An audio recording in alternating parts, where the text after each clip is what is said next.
Hi, folks. Welcome back to Physics with Captain Rod. Although it's Physics with Captain Rod is the show, today's topic is going to be a math topic. So, what I'm going to talk about today is the idea of proportionality. Now, there's two types of proportionality. There's what's called direct proportion and inverse proportion. And here's what they mean. Mathematically, if I have a variable y and it varies directly with x, then what that means is y equals a constant times x. The constant here is called the proportionality constant, right? The big thing about a directly proportional relationship is this. If I double x, that would double y, or if I were to triple x, that would triple y. The other type is what's called an inverse proportion. So if y varies inversely with x, that means that y is equal to a constant over x. Now in this example, you'll notice that if x gets bigger, y gets smaller. So if y varies inversely with x, what that means is if you double x, that means you'd cut y in half. If you tripled x, y would be cut by a third and so forth. So we got direct variation, inverse variation. Now I'm going to talk about some examples of what that might look like. So what we're looking at right here is a cube. Now I know it might not look quite like a cube, but humor me and imagine that this drawing's perfect and these lengths are all the same. So I'm going to call this length L, L, and L. And imagine we had to paint this cube. Well, the amount of paint we're going to need is going to depend on the area of the cube. Right? So I could actually write an equation here for that might look something like this. How about A, for the amount of paint, is going to be proportional to the area. So it's going to equal some constant times the area. So what I'm going to do here is say that the amount, let's say in gallons, is equal to a constant. Now I'm going to assign a variable here for the area. I guess I'll say, how about little a for the area?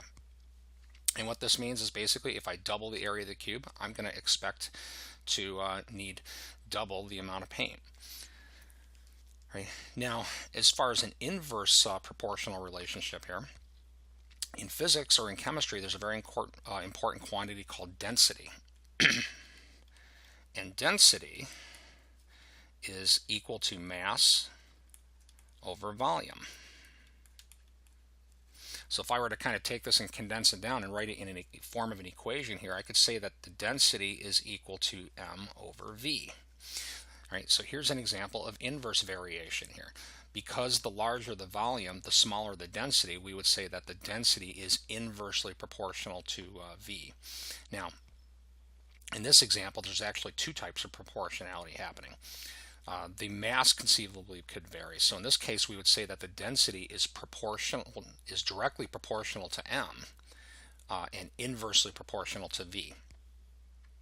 Now, we could also look at this in a little bit more detail here. So going back to my area example here, where the A was amount of paint and the A is the surface area of this object here. So the surface area of one of these squares would be L squared. And there's 1, 2, there's a backside 3, there's 6 of those. So the area of this cube is equal to 6L squared.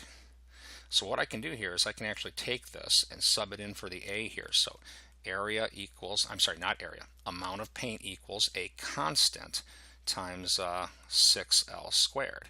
Now, this 6 times a constant, these can be just kind of absorbed together and called another constant. So if you'll humor me and let me do that. Let's say A equals, and again, this is for amount of paint, some other constant, maybe I might call it K times L squared.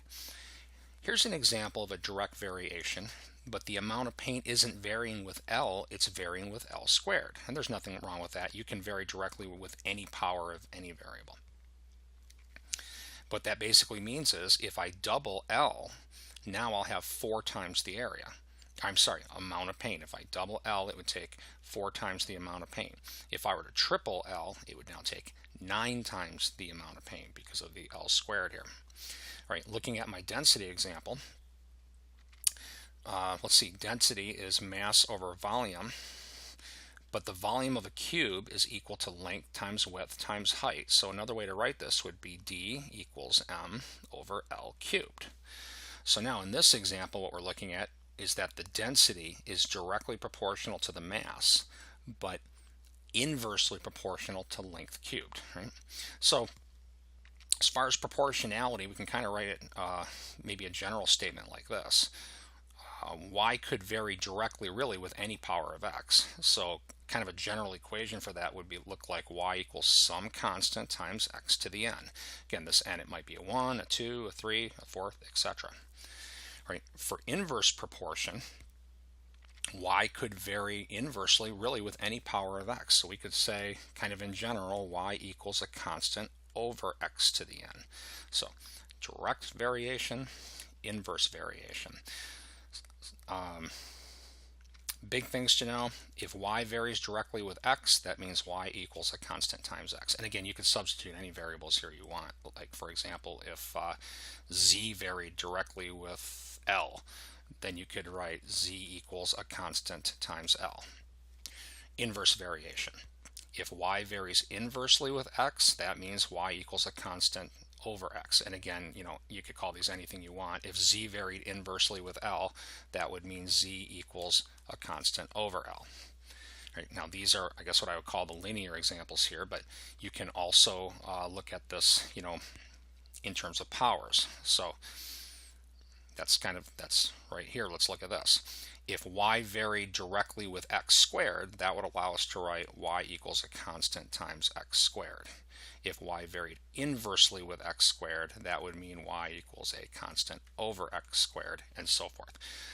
Typical problems in this region are usually, you would know maybe an x and a y, you would find the constant, and it allows you to update your equation, and then you can find for any other value of x, any other value of y. But I think that's enough for this video. I think what I'll do is just make up some examples of this for my next one. So have a great day.